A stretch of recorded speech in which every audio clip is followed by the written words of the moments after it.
Channel Z and Knox Brew Hub present Knox Brew Radio and Podcast, an in-depth look at the craft beer scene in Knoxville and the latest craft beer news from around the country and all over the world. Brought to you by First Century Bank, family-owned local banking since 1894, and by longtime friends of the show, Grayson Subaru. Broadcasting live from the Hub in downtown Knoxville every Monday at 6 p.m. And now, kick back and crack one open with local beer's best friends, Zach, Ace, and Stryker. What's going on, everybody? Hey, welcome to Knox Brew Radio and Podcast. As always, well, I say as always a lot. Yeah. Normally, I follow my next statement up with, as always, we're here live at the Hub, but that's actually not true. If you are listening to this on Channel Z, we recorded this last week. As we wanted to spend some time with our family. We are recording right now our episode for July 5th. We've got a wonderful guest, a couple of guests, and we're going to have a good time and we're going to hang out. We're doing a little double header here down at the Hub of 421 Union Avenue, where you can usually join us during the show where we do live guided tastings. As always, I'm joined by my wonderful co-host, Kevin. Hi. I'm just going to go with Kevin today. All right. That's what my mama calls me. And Ace, the ace of beers. Hello from the past. How's it going? Hello from the past. And joining us at the table today, we also have the wonderful Mr. Knoxville Beer Mayor, Gregory Hedrick. Greg, thanks for being here. Pleasure as always. Greg, you've been kicking some ass with these podcasts Seriously. lately. No and we're doubt. going to tease your next podcast coming up in just a few minutes, but well done, sir. Thank you very much. I've enjoyed listening to those very, very, very much. Behind us, over here, our wonderful production team, we've got Cam Molidor and Clyde. I don't know Clyde's last name. Clyde Timms. That's fine. Or Oh Clyde my gosh, I have a Dienberg. microphone, guys. And today is our first episode. It took 13 episodes for us to finally get a microphone to Cam. It's good. Now I'm just going to be switching to my face only so many times. So if you've watched any of our radio show recaps on our YouTube channel, you've seen Cam. If you've been down here live, you've also seen Cam. But now, for the first time, to our podcast-only listeners, you can hear Cam. Finally. Yeah, thank you. It's so soft-spoken at this moment. I'm sure that'll change later. First time in my life. Yeah. We also want to take a quick minute to thank our wonderful sponsors for making this show possible. As always, they are such huge supporters of Knoxville and Knoxville beer. Shout out to Grayson Subaru. Many of you all know Dan and the crew at Grayson, and also Shanna and Kinsey and all them at First Century. If you need a car, check out Grayson Subaru, and if you need a bank, check out First Century. I like to say it's not fun to talk about banks, but everyone needs one. You might as well have the best one, and we can't say enough good things about First Century. Absolutely. Wonderful Love 'em. people. So let's make that our first official. I'll drink to that. I'll drink to that. Hey, Cheers. cheers. This is a drinking show, so there may be some awkward pauses, and we don't care. All right, perfect. Let's dive into this week's brew news. As we are getting closer to Knoxville Brewfest, tickets are still available at knoxbrewfest.com. One of the important things to mention about Brewfest this year and how it's changing is they're actually doing 2 sessions to try to help spread people out as a post-COVID precaution. Their tickets are available. They'll have the same breweries at both sessions. There'll be a night session and a day session. And I want to mention that there have been a lot of requests for there to be a night brewfest. Oh, yeah. So this is an opportunity for them to sort of test that out. So if a nighttime brewfest is important to you, please go and purchase tickets to that session as a vote of confidence for an experience like that. And I'm curious what you all think about a day festival versus a night festival. I mean, I can tell you right now that a night festival is going to make the sloppy a lot less noticeable. The what? The sloppy a lot less noticeable. As I like to and call both it, sessions are ye gonna be old shorter. sloppy. You blend in. I'm all for it.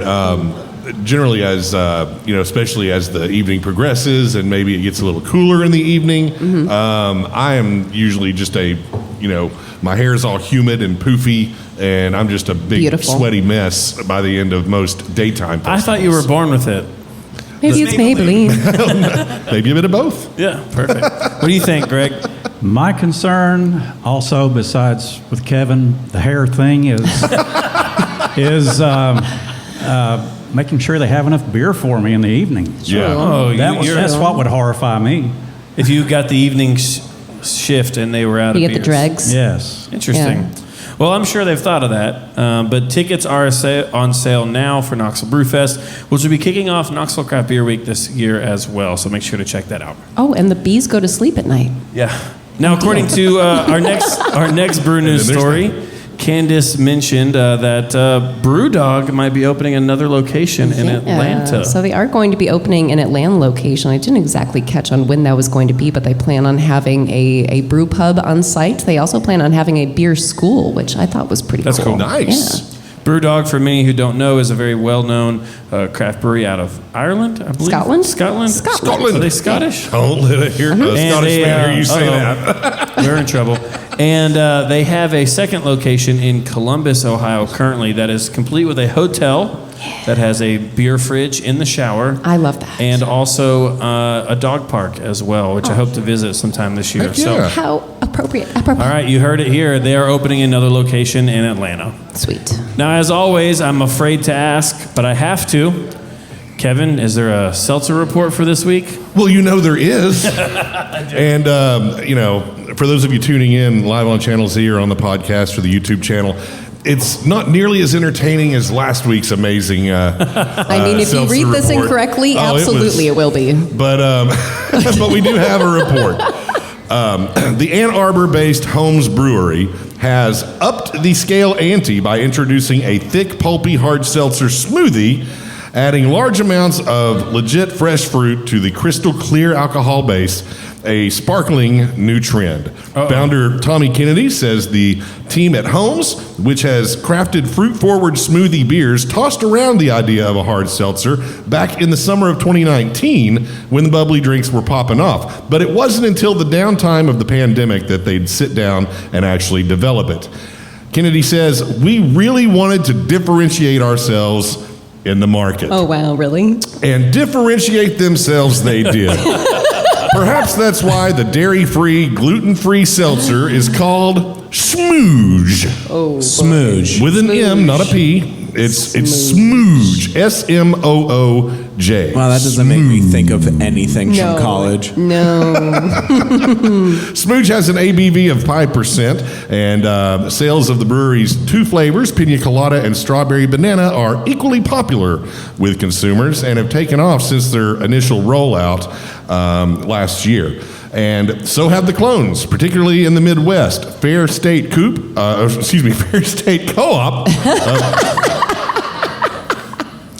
I never was good at reading. Fair State Co-op of Minneapolis offers a pineapple orange banana seltzer called Fruity Boom, and Phase 3 Brewing Company of Chicagoland produces a peach pineapple smoothie seltzer. So, welcome Smooge to the marketplace. And I think, Greg said it best. Rush out and get you some Smooge today.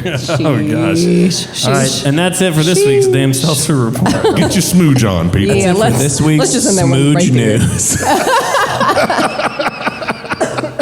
All right, and that's it for this week's Brew News.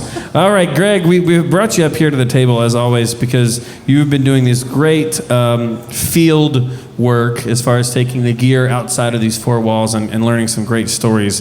Coming up, your next podcast to be released on July 8th, Thursday, July 8th, will be an excellent interview that you've not yet done with Shanna Browning from First Century.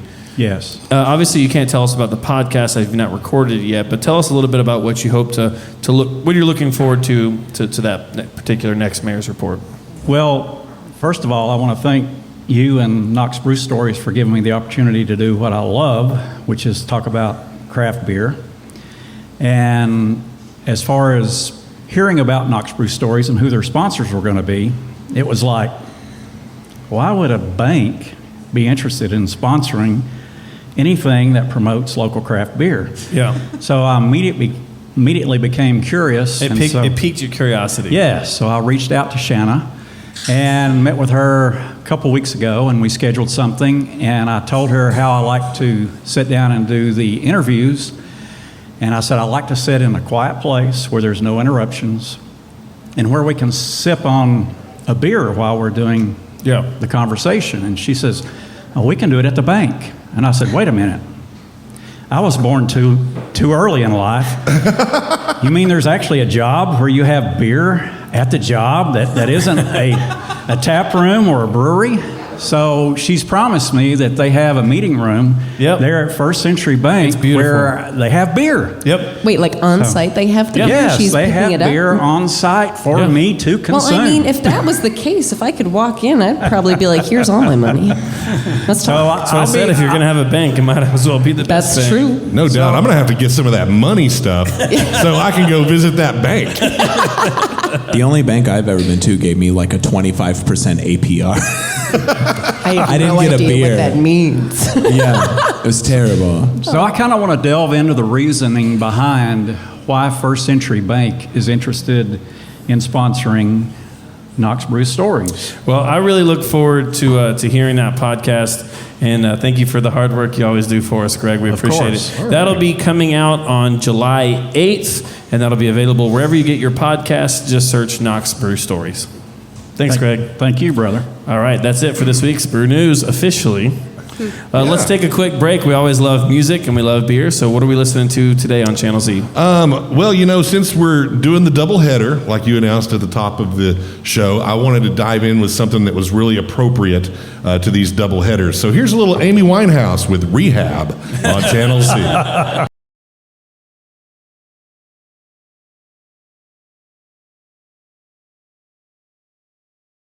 It's Amy Winehouse with Rehab on Channel Z. Thanks for listening to Knox Brew Radio. Let's get into, as always, my favorite part of every single show, where we get to drink beer, talk about beer, and hang out with some kick-ass people. I'd like to say a quick thank you to our wonderful guests, Morgan White and Joel McLeod, for being here. Joel and Morgan, thanks for hanging out with us. Absolutely, anytime. Yeah, thanks for having us. Yay! Let's drink. I'll drink to that. Cheers. Drink to that. Cheers, guys. I can reach halfway there. Yeah, this is also a good opportunity to take a quick moment to shout out to our wonderful audience over here, our number one fan club in the corner. Mr. Gregory the beer mayors over there, joined by Coach Faust and Debbie. I swear, you guys are our guardian angels. If I mean Thank that. you, Coach And we've got Faust some and wonderful Debbie. folks over here as well, and Jerry at the bar, which will shock nobody. Jerry. So let's take a drink. Cheers, y'all. Okay, Cheers. and another one. Cheers to all of you.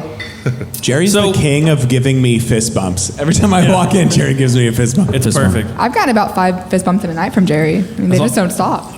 Man, all I got was popcorn. All you got was popcorn. We'll talk to him about that. We'll work on that. We'll work it in. So every show we do like to feature a beer, and in just a few moments we'll dive into a little bit of what you all do. I know, Joel, you are one of the owners at Pour Taproom, Right. And Morgan is one of our bar guides here at Knox Brew Hub. And since Thanks, guys. and since you all don't represent a brewery, I just picked a beer randomly off the board that we can Sweet. drink together. Hope What you that's got? okay. This is Highwire. So Highwire is produced in Asheville, has a Knoxville tap room. I know that you've got some history with Asheville, Joel, so I thought we'd do an Asheville beer. Works for me. Nice. And this is their West Coast Double IPA. Very piney, 10%. resin, citrusy. According to our menu, it is 10.1% alcohol by volume. It's funny how that always works out in Knox County, isn't it? They're all 10.1. I don't know how that happens. 10.1. So interesting. And we've got a my taste for goodness. all of you here to Smells join so us. good. According to the notes, we've got some Centennial and Simcoe, and it's going to be a nice West Coast bitter bomb. So cheers. y'all. Cheers, guys. Cheers. I got to Smell that ask you, booze. Zach, did you pick this before or after I played Rehab as the song of the episode? Yeah, I might have been a little bit inspired by you. Aw, sheesh. So That cheers, is y'all. Oh, they love, they love. delicious. It tastes like a pine tree. Not You get pine tree? I mean, that's what I'm getting. I get some sweetness. From over I here, love that. behind the curtain, Yeah. this is literally the only thing I don't like about the West Coast. I miss when IPAs tasting like this. This is the IPA I fell in love with 5 or 6 years ago. Maybe not this alcohol percentage, but I was gonna say, just this those is real boozy. Yeah. real Yeah. bitter bombs. Yeah. Yeah. Well, Joel, let's dive into you. Let's start with you first, and then All right. learn a little bit more about Morgan. So we know you as the owner-operator of the Pour Tap Room here in Knoxville. Right. For anyone that doesn't know what Pour is and how you all operate, give us the quick on that. The quick version is that it's a self-serve bar, which I try to build more as a pay and pour by the ounce bar. I feel like in this day and age, nobody really wants a full pint of anything. So if you want 1 ounce of the 68 things we have on tap, you can do that and we'll still walk out of there. Yeah, I love that. Ish. A little bit of a lean. Right. But, it's usually not far. We get a lot of regulars from across the street. But that's the main gist of it. I call it like a 95% positivity rate place because you get a lot of people who are like, well, if I wanted to pour my own damn beer, I'd stay home. And I was like, I get that, but you probably don't have 68 things at home. So it's paying for variety. There is the speed and efficiency aspect of it. Mm-hmm. It's not, the robots aren't taking away the jobs, as everyone likes to believe. It's still got employees. We still do everything there that a regular restaurant or bar does. We just don't necessarily have to get your own drink. We can guide you to a drink. We can show you where everything's at. We can show you how the systems work. Hell, if you knew how many times a day I just had to teach somebody how to pour a beer properly. Mm-hmm. It's just education. But on the flip side, if you get somebody who's there to study, the antisocials love it. If they don't want to be bothered by bartenders or servers, they can come in, be quiet, check in, get a wristband, get anything they want, and leave quietly. And then what I never really saw coming were actually huge with the deaf community. That makes sense. So without having to carry around notepads and talk with their servers and bartenders and flags down, once they know how the wristband works, they're off and running. Yeah, you may not, this is something that very few people know about me, but I was actually a sign language interpreting major in deaf education minor. So I'm very familiar with that group, and I love that angle. That's a really unique angle I didn't think about. That's really cool. Yeah, that's something so I never knew about you either. What got you into beer professionally, and maybe a little bit of your journey of what got you into beer personally? I think so. The first stereotype that everyone always hears is I used to be a home brewer. About 2009, my cousin, who was a chemist for the Florida Department of Law Enforcement down in Tallahassee, started getting me into the chemistry of beer and making beer. It was always hilarious to hear his stories of. He's like, I just ran this blood sample through from this murder-suicide, and then he puts his beer in to test it afterwards. He was using all the government equipment to run samples on all his stuff, and I was like, yeah, I mean that's what our tax dollars are paying for, isn't it? So worked with him for years, got through it. So we're down in the Panhandle. This is after me losing everything to the point of bankruptcy and the last financial collapse in 2009. I was like, I don't know what to do anymore. Went back to school online to get a business degree just to have something, because believe it or not, my first major was theater and film, so I technically don't have a degree. Thank you for the vote of confidence over there. I'll drink to that. Right? Yeah. So you figure, all struggling actors are professional servers. So I was in the service industry my entire life. So I've always stayed in that aspect, but the beer side came from out of nowhere, and I guess it was 2012 or 13, all of a sudden Sierra Nevada announces that they're building a brewery in Mills River, North Carolina, which I'd been going to for years since I met my wife. I'm that town in the middle of nowhere where there's nothing to do. We're just let's call that an omen. So we moved up to Asheville. I went to Blue Ridge Community College's beer school. There got their little certificate in brewing to have, because you can't just do what you did back in the day when you walk into a brewery and just volunteer. Yeah. And so worked for Highland for about a year and a half. But you're repping some Highland gear. I do. Right now. I'm cheap. I will wear these shirts out until they absolutely die. I have so many beer shirts. I absolutely love it. I never made it full time with them.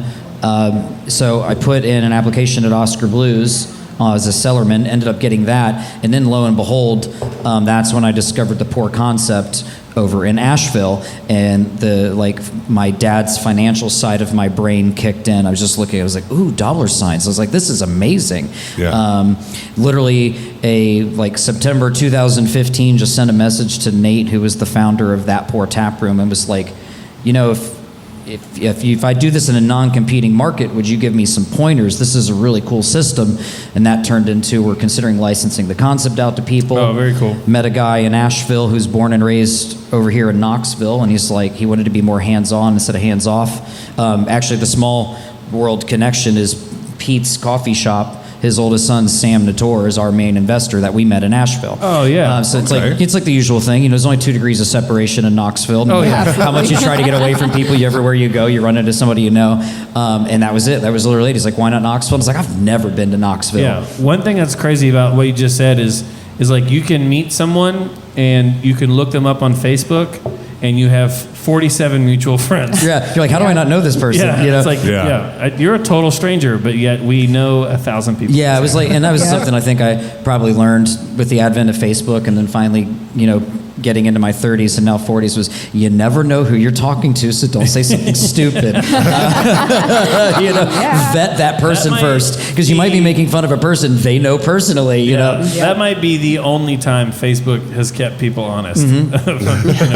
Oh shoot, they know so and so. So basically the short version is came upon some hard times. 2012, moved to Asheville.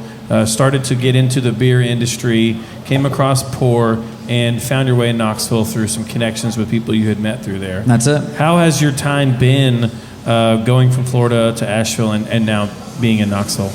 How's Knoxville going for you? Knoxville's actually, it's, Mariah and I have brought up this analogy before. When we traveled around the country with her job for years, and anytime we left Florida or if we were had moved to another state, they were nothing. This sounds like so cheesy. No other place was home. Every time we talked about home, I was talking about Clearwater, Florida still. And every place we moved, it was like, yeah, we live here, but I'm from Clearwater, Florida.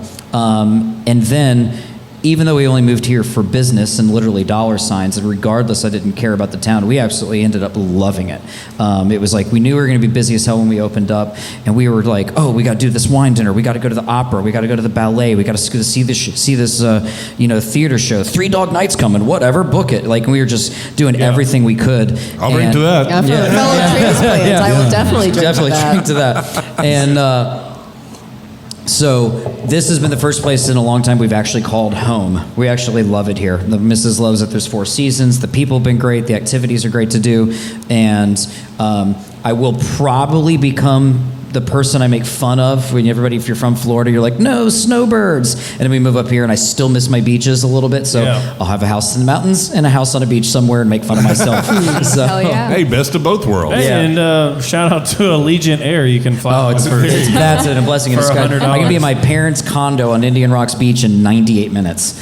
From leaving my house here in Knoxville. That's perfect. That's awesome. One of the things that I love about Pour is that, especially, festival season is coming back around, both music and beer festivals, but I loved how I could just go to Pour and it's like having my own personal beer festival anytime I want it. Mm-hmm. I love that. Yeah, and it's almost cliche because I think once a week somebody comes in and they're like, hey, it's like a beer festival every day, and then I turn around and the back of the shirt says Pour Taproom, a beer festival every day, and I'm like, we already stole that one, so trademark, copyright. Say something else. Yeah, you're right. Yeah, the Willy Wonka of beer. They're like, it's like Disney World. I was like, that's true, but these wristbands give alcohol. I mean, that's one up. That's one up on the mouse right there. Now that's a ride I want to go on. Ace and I at Knox Brew Tours have talked for a few years about how to market this idea that we have, and we can't quite figure it out. But everyone is aware of the idea of taking a flight of beers. Right. Well, at Knox Brew Tours, we're like, how can we brand this to where you can either take a flight of beers or you could take a flight of breweries. A flight taking flight? I don't know. We're still working on it. And it just never really caught on. I mean, like, conceptually, it makes sense. Like, take a brewery flight instead of a beer flight. But anyways, we couldn't quite still figure working it on out. it. Yeah, we're still working on it. I'm like, still workshopping note to that. self, trademark any word. I already bought. Sorry, Zach. I already bought all the domain names. So. All of them. Literally. Anything that starts with a www, he owns it now. I'm going to go broke with domain names. Well, Morgan, let's learn a little bit more about your story. I know that you've spent most of your life in Knoxville, and most recently, your latest adventure has being a part of our team here at Knox Brew Hub. Tell us a little bit about you and your love for beer and kind of what got you into the beer industry. Yeah, so I was brought up in Knoxville and raised West Knoxville, all that stuff. And it wasn't really till college when I absolutely just fell in love with Knoxville. I was always under the understanding of like, I'm going to move away. I'm going to fly away from Knoxville and do this whole thing somewhere else. So I grew up in West Knoxville and totally get that. All my friends could not wait to leave. And what ended up happening was I moved from West Knoxville to downtown. Yep. And then some of my friends moved from West Knoxville to Colorado. The truth is we both left the Knoxville that we grew up in. Yeah. Moving from West Knoxville to downtown might as well have been moving to Colorado. Yeah, right. It was a different culture, a different friend group, a different vibe. I don't know how else to explain it, but I relate to that a lot. Yeah, and I'll have friends that like they went to college out of state and they'll come back and they just see how like I just had these like googly eyes for Knoxville now and just am in love with this city, and they're like, wait, like you grew up here, why do you feel this way? And I was like, it's just a different city. Like I don't know how to explain it to you. But on that note, and in the line of beer, I mean, Knoxville has just exploded with the craft beer culture. And so growing up, like my parents have always been into drinking. We're like a drinking family, and not in a problematic sense. Family that drinks together? Stays together. There you go. Hopefully. Sometimes. If it's in moderation and control. If it's only sometimes. Which, I mean, it can't get out of control. I mean, but so, it was whatever. But growing up, my dad was always just, as the craft beer culture evolved, he was always just bringing home different pints, different six-packs, and just trying it. And, as a kid who grew up in an Irish Catholic family, I was doing some drinking too. And so my dad was always giving me all these different beers, and I really, developed kind of, not to be like, I developed a palate for it. But, I started to learn the differences between certain types of beer and what I liked and what I didn't like. And, that's just kind of where it all just took off from there. And so ended up going to UT, went to college for something entirely different than beer, kind of just put that as something I enjoyed along the side, and got a degree in environmental and soil science, and that wasn't really going anywhere at the end of the day. And next thing you know, I get a call from Knox Brew Hub, and they were like, hey, you like beer? You like Knoxville? You like people? And I'm like, is my name Morgan White? Yes.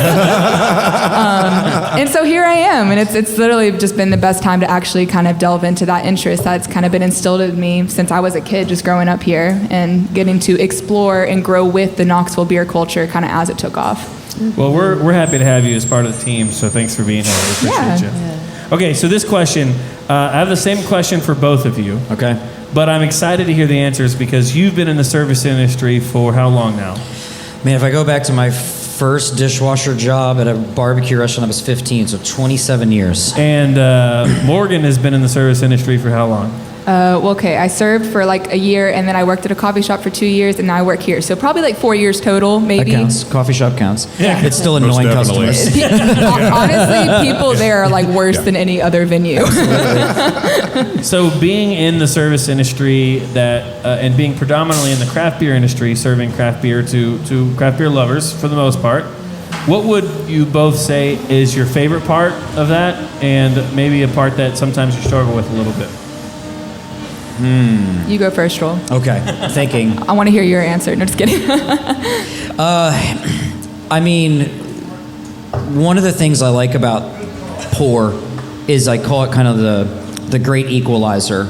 Unbeknownst to us, even before we came here, I turned into a college bar, which is always strange to me because I would have never been able to afford my bar in college. I was looking for nickel PBR night places at Florida State. So some of the places, especially in the craft beer community, man, pinkies out, pretentious this, you can get a little overwhelming. So I think at least at my place, I like that sometimes people here are like, no, I'm just here to slam a pint. I just have good stuff on tap. So it can be, I get the risk of actually being rude, the self-serve aspect to make it a little easier to handle the general public. Yeah, if that makes valid. sense. That's not bad. That's, you know what? That's true. You can talk to me as much or vice versa, as little as you want. Yeah. I can interact with people that have problems, pretentious questions, high maintenance, high and mighty. I can deal with that and then remove myself from it. That's kind of been my love of this concept as opposed to any other place I've bartended or served at, and I'm like, man, I have to go back to them. Every couple seconds. Yeah, I'm like, oh man, I have to keep checking on them. This is exhausting. Yep. It's been grueling. I mean, everybody in the service industry everywhere, I think, knows that. I mean, God, there's millions of Facebook pages dedicated to just bad customers. So I do like that our place has kind of become, if a craft beer snob wants to come in because they see a couple random things on and they want to knock out 16 beers, they can do that. And then, but if some college kids just like it for the speed and efficiency aspect of it, fantastic. That all makes sense. I like that. Morgan, what has been your favorite thing about working in the craft beer industry, and maybe your least favorite?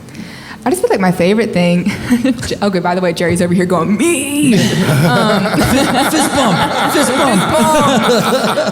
I think my favorite thing, just has to be the community. Like previous to this, I'm still working as a lab technician, and while it's rewarding to be doing science and doing research, there's no one else there, except for me and my own thoughts. And so I always have loved, Knoxville and the communities that we form here in Knoxville, but the craft beer one is like seriously something special. Like if you guys aren't out going to breweries and all that stuff, you should try and just literally talk to anybody.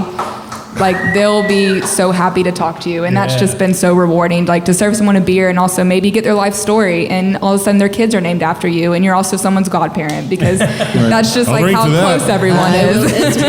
I'm gonna name my first child Morgan. Yeah, I think one of the things that one of the main draws I had to the craft beer community in general, so making it a favorite, not talking about pour specifically, was some of the previous things. Every time I got out of the service industry, I came back, but I tried other things. I tried banking. I tried real estate. Thus, I lost everything in Florida in 2008. Bad industries to get into. When Mariah was in grad school, I even was just like worked at Enterprise Rent-A-Car because I didn't want to work in the service industry, and that was the only thing available in St. Augustine.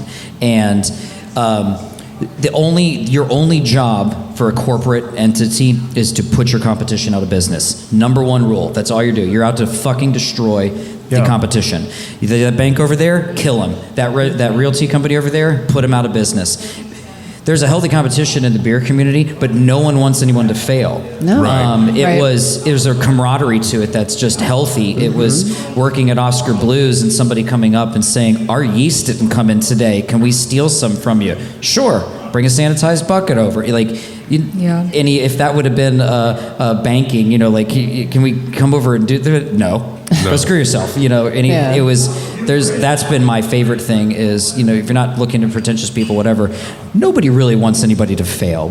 It's a very healthy environment. Right. And I remember when I was interviewed, sorry to cut you off. No, you go ahead. But when I was in my orientation and me and Zach were just talking, he was like, at the end of the day, we're just the hub. We're local beer's best friend. We might be the only bar ever that's like, hey, maybe you go drink other places. We're a business at the end of the day, but also we're here to support all the other breweries too. And just to speak on that, it really is a very much we all have to be successful, but why can't we just lift each other up as well while we're doing it? Well, and I think that's an important detail. Our vision and our goal for this show is not Knox Brew Hub's stories.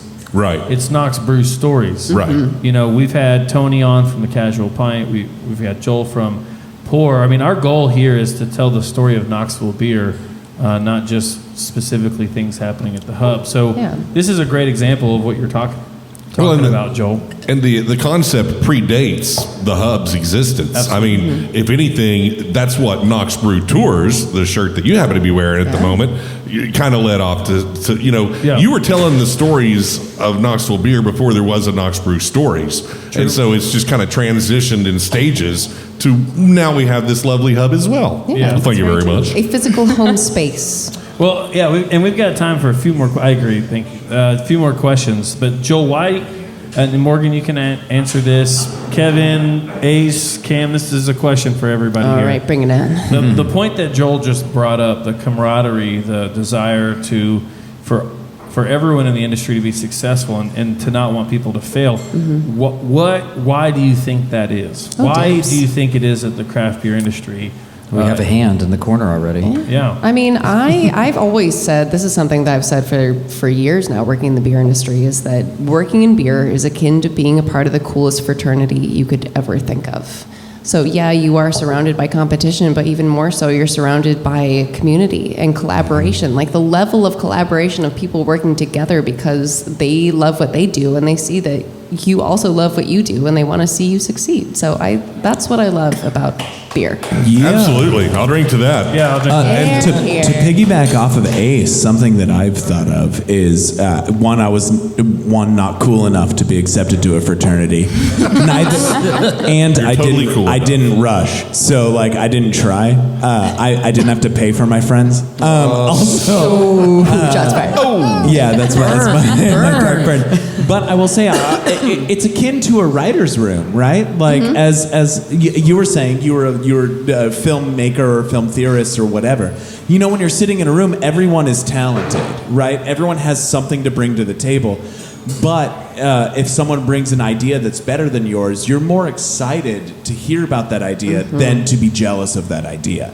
And I think that because it elevates the entire production. Yeah. It elevates the story that you're a part of. A rising tide raises all ships. Yeah. Yes, it does. And I think that is what's the most important thing about this community specifically. And I've only been here for a short amount of time, and I think that is just true. It rings true. Everyone just wants to encourage everyone to be better, to make this place the best beer locale that it can be.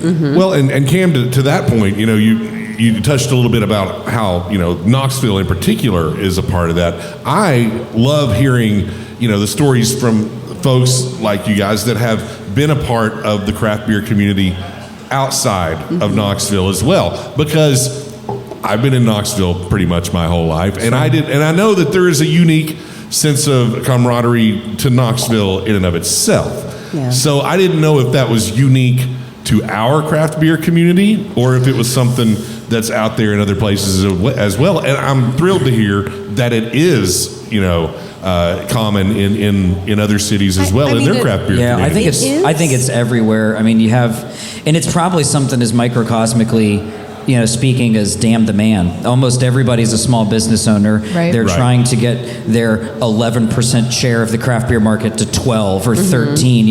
It's minuscule things, but it's millions of people going the same thing I did. Like I don't do well with bosses. I know that. I'm not a I'll corporate. drink to that. Yeah, I'll drink to that. Cheers. I've usually am smarter than them, and unfortunately I usually voiced that opinion as well to a lot of places. So I think a lot of people, they just had to get out of their own, and it's a double-edged sword between making themselves happy, between literally making a product from scratch, and also going, I loved that feeling, as cheesy as it is, to walk into Food Lions or Ingles or whatever it was in Asheville and see the Oscar Blues beer on the shelf, and it's like, I helped make that. It was just kind of like patting yourself on the back. And even though some people maybe consider them a giant corporation, it's not AB InBev. It's not billions. It's not multi-country conglomerates. You're just doing your thing by just kind of trying to get their share. Yeah. I think another angle to this is the idea that craft beer has competition, but not with itself. Exactly. Yeah. Its competition is with the man. with not craft beer. Right. See, it always comes back to the man. Well, but it's to the point of what you said. That's part of it. Craft beer and the required smallness of the business. You see what I'm saying? It's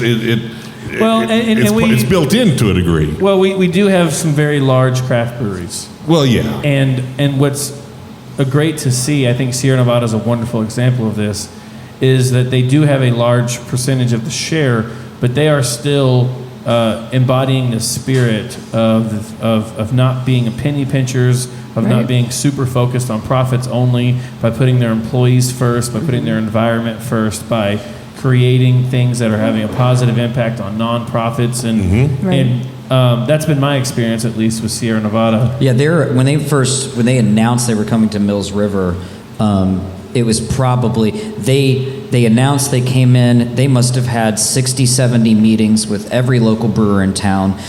They purposely built it in Mills River because they didn't even want to attempt to take market share away from Buncombe County. They pulled it into another area. The blessing in disguise, on a personal note, like when I applied at Sierra Nevada, that was going to be like my lifer company. I was like, if I get this, I'll just ride it out till retirement. This would be awesome. I didn't get it because I worked at Highland and they didn't want to be known as poachers. So there was kind of, yay, a side of it. I was like, really? Oh, Mariah's going to be pissed. But that was what they did. If we have room to do a 500-person concert, what if we pulled it a half hour away from Asheville so we didn't steal market share? It was all Ken, you know, and he's like, yeah, I made $1 billion in revenue last year, but I'm good. Don't want to screw up your guys' stuff. And I've done several tours this year in Nevada. I think it really speaks to the same camaraderie that any brewery that's part of the Asheville Brewers Guild has access to their lab free of charge. Oh, that's awesome. Which I think is really cool. They've got $1 million lab there, and then they share it with yeah, they have like gas mass spectrometers in that thing, things that nobody would be able to afford on a small time scale. Yeah. Well, I've got one final question for you all, and then unfortunately we got to wrap the show up. Thanks so much for being here. Absolutely. Thanks for having us.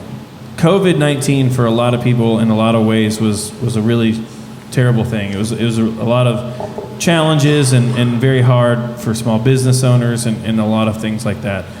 We could do hours and hours of shows of all the bad things, but every week we've tried our best to take a moment and reflect on something positive that came out of COVID-19. So when you two as individuals reflect on the past year, whether it be personally or professionally, what is a moment or an experience that you feel like you'll take with you for the rest of your life that was a positive moment from the global pandemic last year?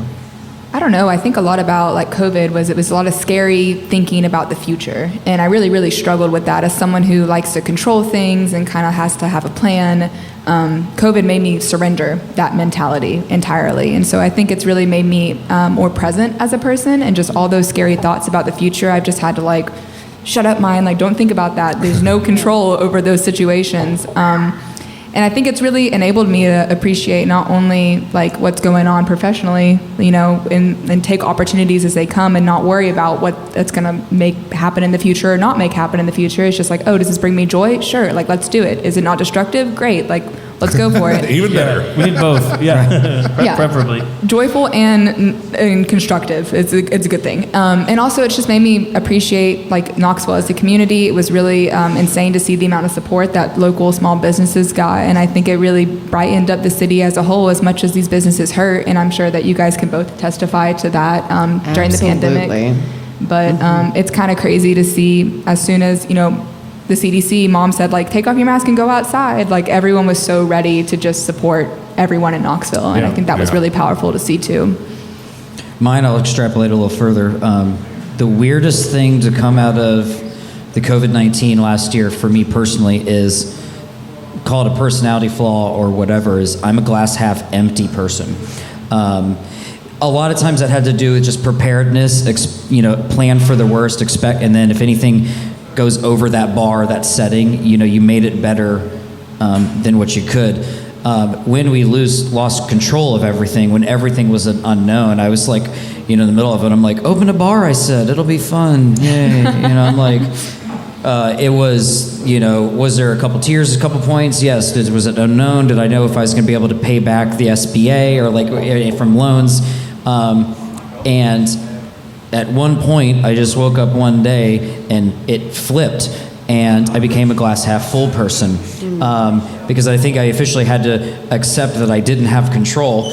And it was finally at the point I was like, oh, ramp construction, I'm not closed. You know, oh, COVID hit, I'm not closed, mask mandate, I'm not closed. You know, like it was like, I began looking at like the bright side of everything. I'm like, hey, we lost a couple $100,000 in revenue last year, but I'm not closed, you know. It was just, and that luckily extrapolated other points of the life that out of nowhere became a glass half full. And Mariah's like, who the hell are you? Like, it took a pandemic to get this side out of you? I love that. Well, thank you all so much for sharing, and thanks for being here. Thanks for your time. Absolutely. It means a lot to have you all on the show. And y'all are rad. Thanks for joining us. Rad. So I'll take much. it. Take it. Thanks. Thank you all. I almost said fellas, but I don't out of habit. I could be a fellow. Yeah, it's whatever. Yeah, thanks. Morgan's my favorite fella. Thank you all for being here. We really appreciate it. And cheers. Yeah. Cheers. Hey, guys. Cheers.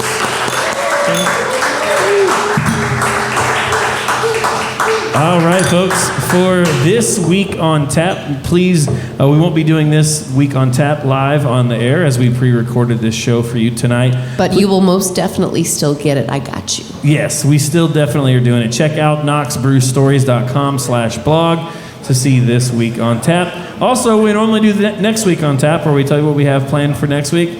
But we don't have plans for next week. Nope. Let's see what happens. Make sure to follow us at Knox Brew Stories on all social media handles. All right, again, this is Zach Roskop, as always, joined with me by Just Kevin, Ace. I have a big thing. Yeah. Hey, everyone that is a fan of us and loves us. We have a Patreon now. Oh, yeah, I was going to announce Hooray! that, yes. A Patreon. Yeah, so if you watch the YouTube video, which is what I do. My name's Cam, if you don't know who I am yet. I do all the video stuff. We have a Patreon, so if you just want to scan the QR code that I'm going to throw up right now,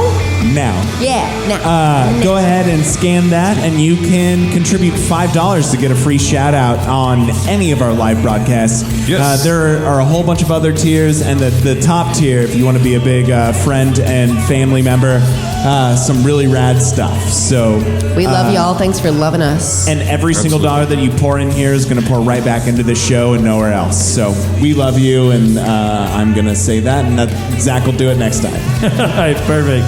To our wonderful audience, to those who've seen us at our best, to those who've seen us at our worst, and to those who don't know the difference, cheers. Cheers. See you next week.